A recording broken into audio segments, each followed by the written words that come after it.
Thank you for joining me, Sangha, and my wonderful co host, Morten. It's our fifth episode today, and we have the charismatic Neil Eastwood with us. Even underestimating it, we have the guru, Neil Eastwood, with us today.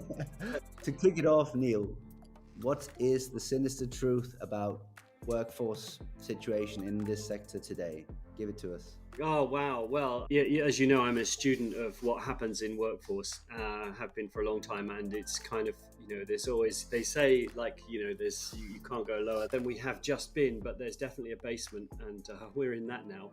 So I think the real pressures when we're talking right now are around the cost of living increases. And I was just before we came on this looking at the fuel prices like reaching record highs again, and they're likely to go up tomorrow.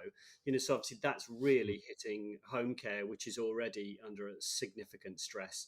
So there's that, and we, from a labour market perspective, many more people are economically inactive now. There's more vacancies than there are people looking for work. So it's quite puzzling. We've lost a lot of people, and I think some of that is to do with the effects of COVID and long-term mental and physical illnesses. But people are rethinking the way they work, and that's affecting people over 50 like me that seem to be, disappearing somewhere. And then the under 25s are looking for more of a portfolio career. So it's harder for us to get them in, particularly in the care home setting, for shifts that we're expecting. So yeah, I mean, it's really difficult at the moment to with immigration as well. Of course, we relied heavily on migrant labour, and that's not been easy for to use the visa system. Providers are finding that hard. So I really feel for them. It is sinister. It's really hard now, and as you struggle with recruitment, that puts pressure on retention. Then you from a provider's perspective, you don't know where to look. So yeah, not wishing to start on a downer, but it is hard work. There are opportunities. Hopefully we can touch on some of those as we go through. But yes, it's you have to be on your game now.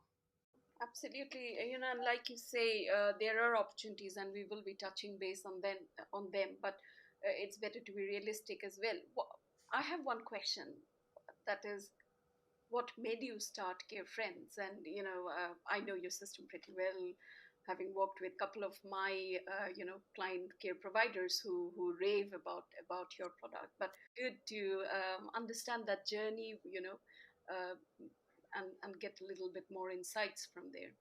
Yeah, I mean, it's quite maybe it's typical. It doesn't feel like it to me how Care Friends came about. So I had been studying recruitment and retention best practice from other countries around the world. So I traveled around the world and talked to other providers and tried to find things that they were doing that we weren't doing here.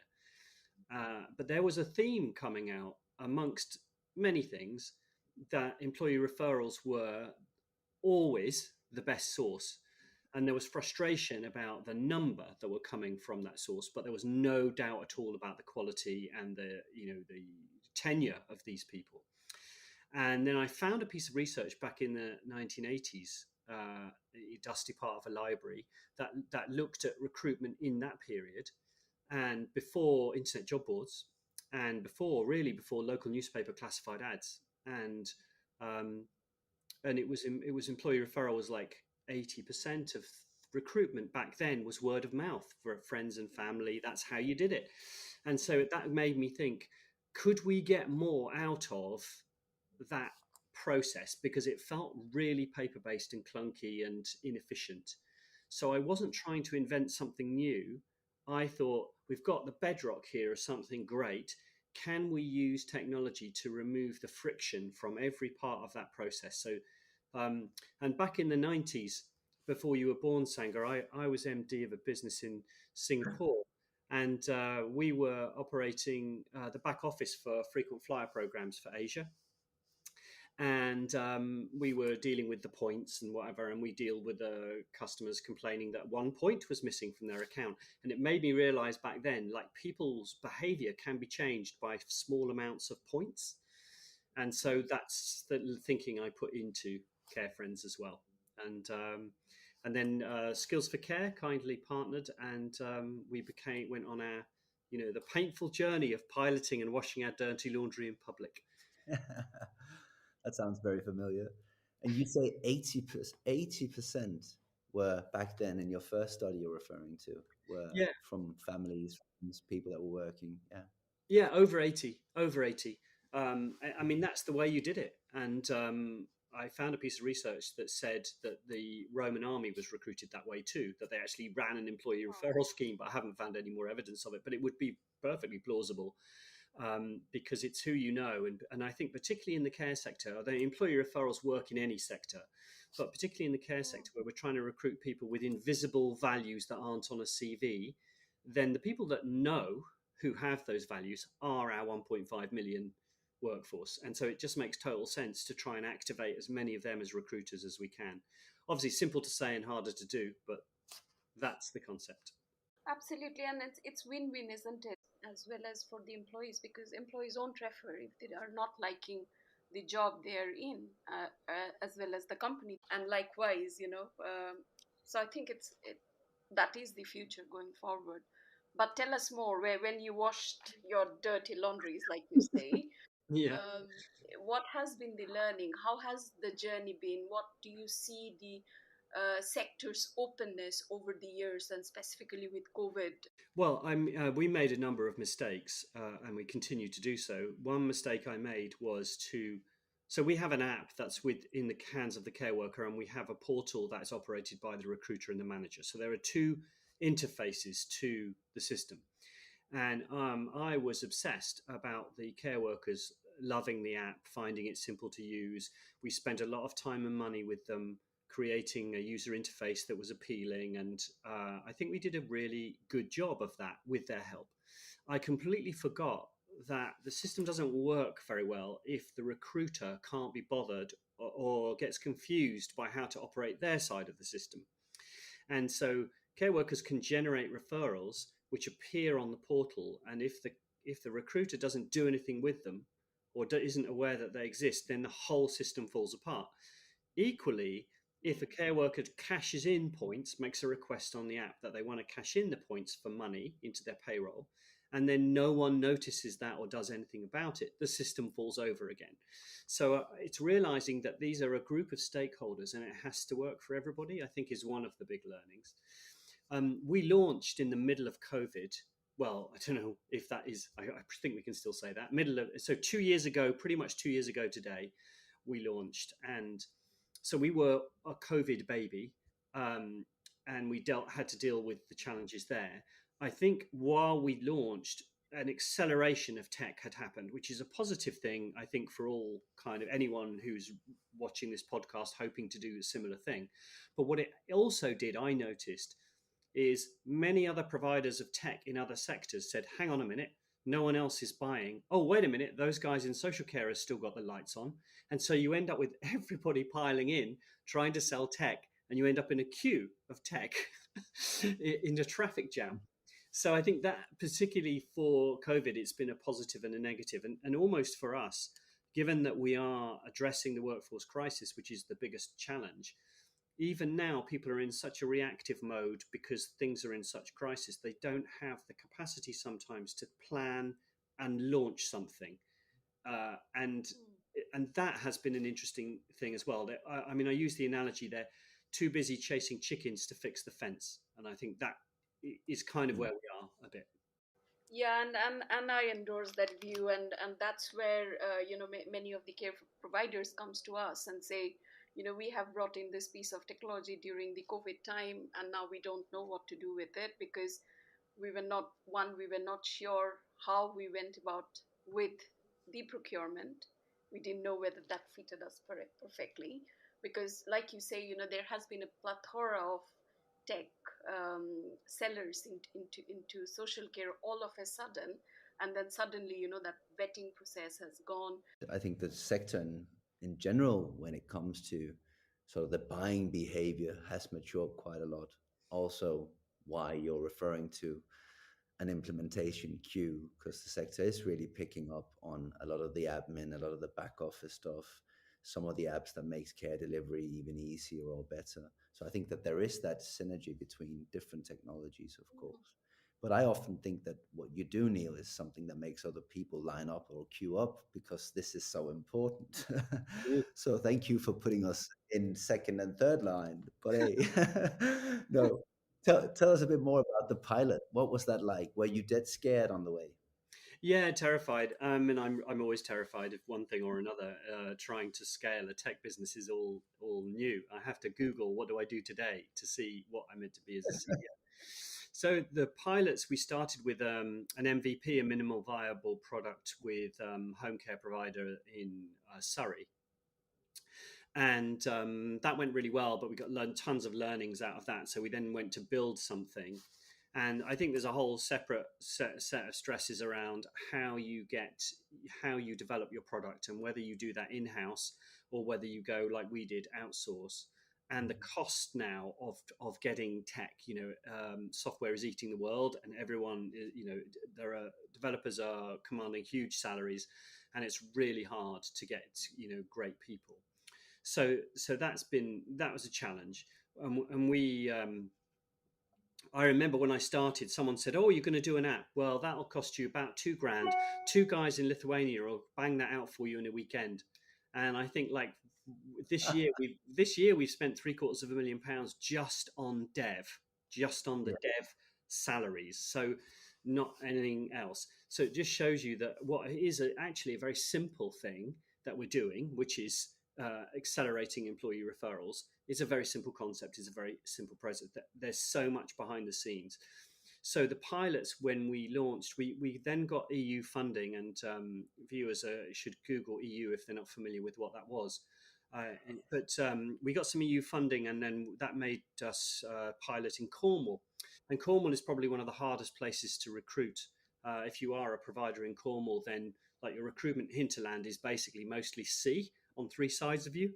And there are many pressures there. So it's kind of it's a real test case for us, and we made many mistakes. And I'm very grateful to the very patient providers in Cornwall for letting us fall over, picking us back up again, and so on. What's interesting, if you pilot in public, which you have to do because it was all fine until we got a customer, then things get more complicated, is that you create a reputation. You have to make mistakes in public, and then people remember those mistakes, and so word of mouth is, "Oh, I don't think that works," but actually that was like years ago. And that's a very frustrating thing in tech, is that you kind of have to fail publicly.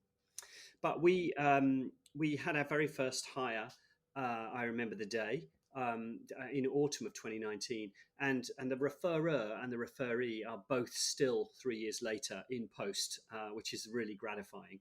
So it was a painful time, but you have to. That we learned so much. So piloting is essential, but we do need providers to be willing to pilot too, and to accept that this is not the finished article. And I think we could have done a better job of explaining that to them.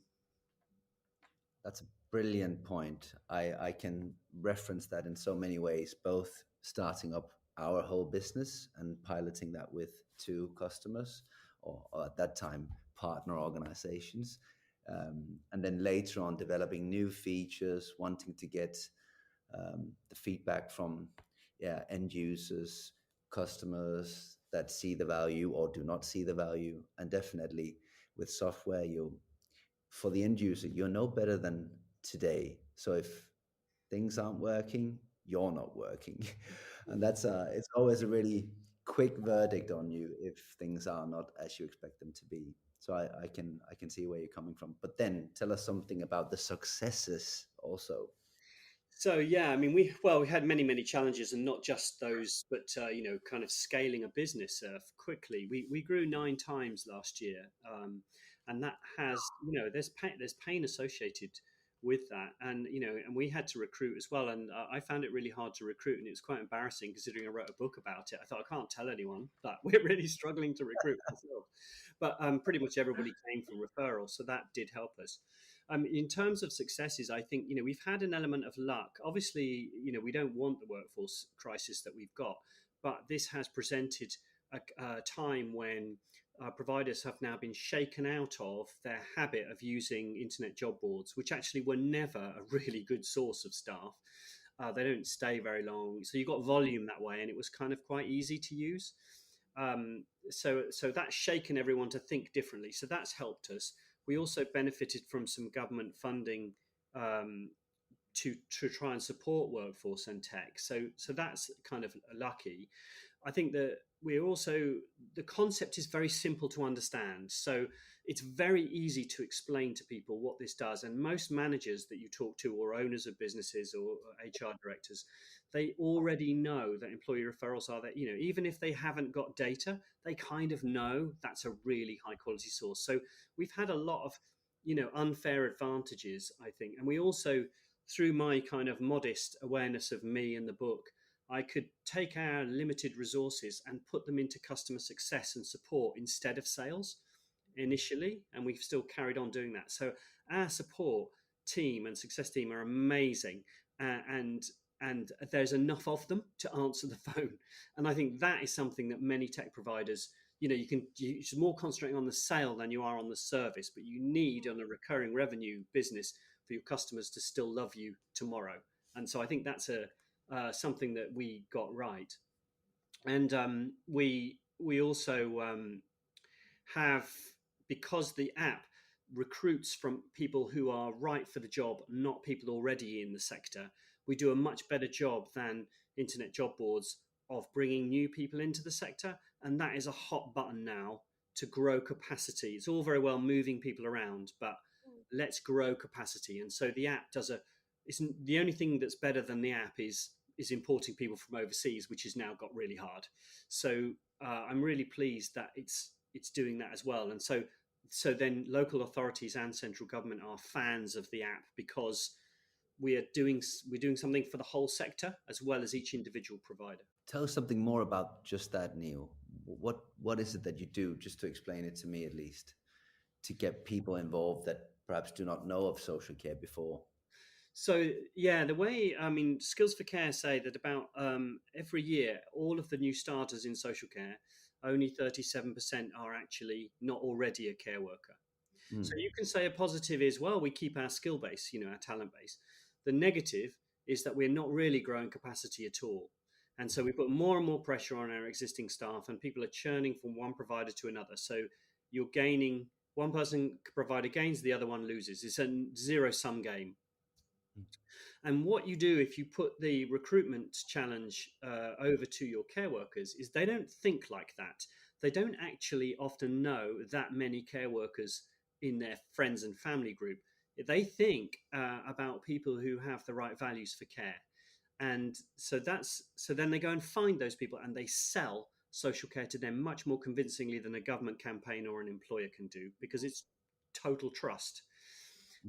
And so what they do is pick people that they already screen for, are you willing to work weekends?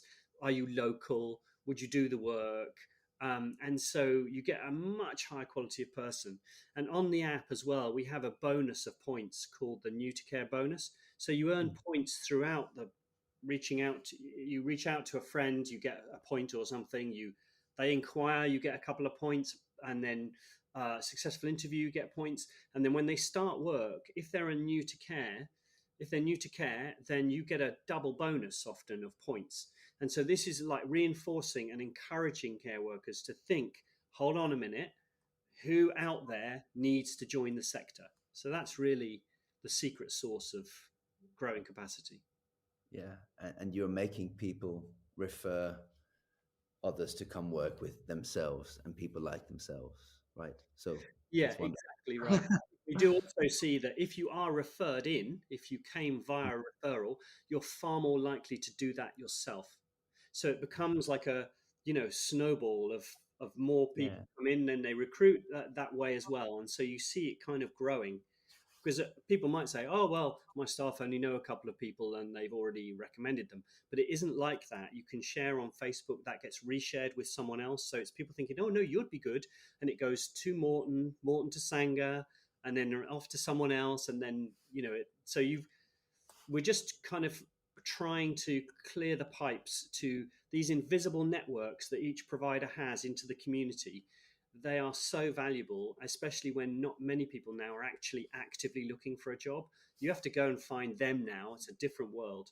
And so that's what the app is doing. And Neil, does your app also, capture the offboarding, for example, when people leave? Does it track whether, why they have left or how many of them left from that process? Not yet. I mean, it's a really good point. Is what do we add to the app? As extra services. So the other part of recruiting we offer is a platform so that the provider can give bonus points for good behavior, can recognize long service. That helps retention and engagement. But we don't have anything at the other end of the process yet. But I think, as the app is taken on, those sorts of things might be added. What the challenge for us, and probably for every tech provider, is you end up with a roadmap that's stuffed full of things that are jostling with each other, and then all of those things you eventually put in order, and then bugs come in, and then none of them get done. It's the pressure of doing this, and also we need to. We started just by me and the team coming up with things we thought would work. You can't do that for too long. You have to use data, and we collect a lot of data. We just don't have time to look at it. So we need to become data led, because I've made mistakes, I've made assumptions, and they're wrong. And so it's a discipline.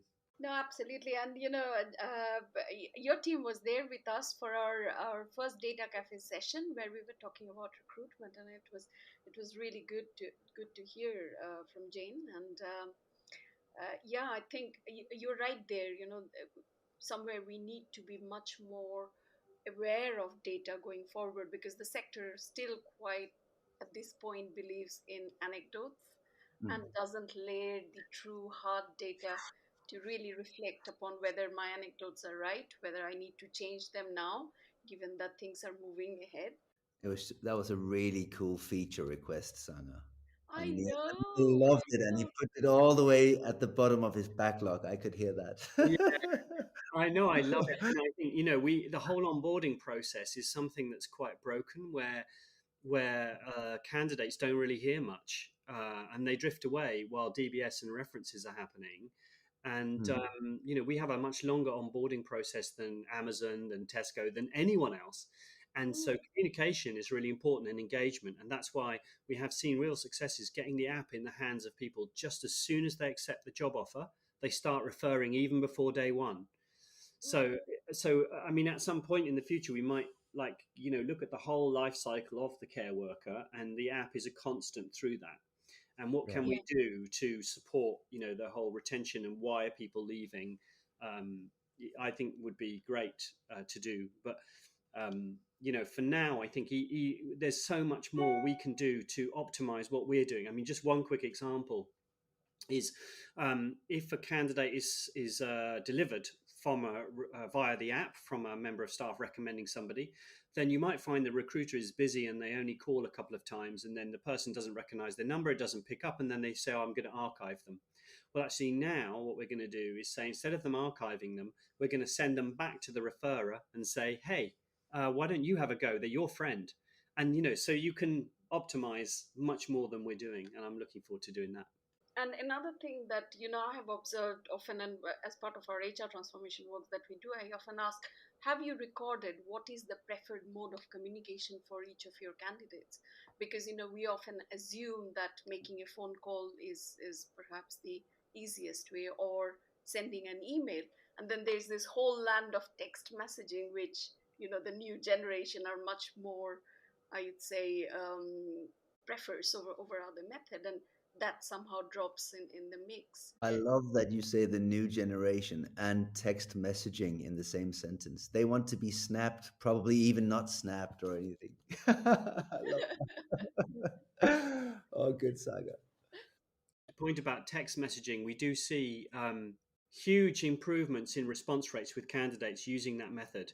And I think, to your point, saying, and no one under 25 will knows how to dial up on a phone now. It's a much more accepted method. And email is a disaster if you're trying to engage people. Certainly, relying on it is a disaster. So those communication channels are so important. And we you need to optimize all of that. If it's for Care Friends candidates or if it's for others from any other source, I think there's you need to give people a choice and also use different platforms. And texting is definitely the most successful in the recruitment world. Brilliant. One thing, just before we finish off, you've already said stuff about technology in general in the workforce space. You've said something about things you like, things you think that have worked over the years. And with that in mind, what are your future plans, Neil? Do you have anything already now that you are going to prioritize for Care Friends going forward? Well, I mean, the plans for Care Friends are many and various. I think we've got a whole piece around optimization. So we talked about trying to, improve and get the most out of what we've got. And then we've had inquiries from, say, the NHS and other related sectors. So we may look at applying Care Friends in other sectors. We're already in Australia, so there's been a geographical expansion. And we're looking at Germany and other markets. So the app, the core focus will be to get the most out of what we're doing and to become the best we can do, whether that's the best at referrals and also adding maybe onboarding, or as you say, Sanga, offboarding to support the offer, and then looking at how it can support other related markets, particularly say the NHS, where there's equivalent pressures. But I mean, obviously social care is very close to my heart, so we will continue to focus on that market. And we learn a lot by being in other countries. So we've learned a lot from the Australian launch, and we benefit from having that geographical exposure. So we'll just carry on doing those sorts of things, I think. That's really awesome. I would love to have you in India at some point, Neil. Honestly, It's on the feature list. Yeah, from our last conversation, Sanga, we will have to look at that. And I think just a word, about like how to fund all of this, because I think, tech companies who are growing have a choice at some point. Do you take professional funds, venture capital funds, and there are some in the sector that do that, or do you try and grow, without that? And my personal thing, the thing for us is that we would not take that kind of funding. We will try and grow organically, and that means a bit slower but a little bit less frantic. But you have this choice at some point, and I think the funding options for social care tech, we need more of them, but that becomes a choice that people have to make too, about whether they're going to shoot for the moon or take a different path. That's a brilliant piece of advice. Neil Eastwood, thank you very much for joining us today. It was a pleasure hearing about Care Friends and your startup story. Thank you very much, guys, and lovely to chat.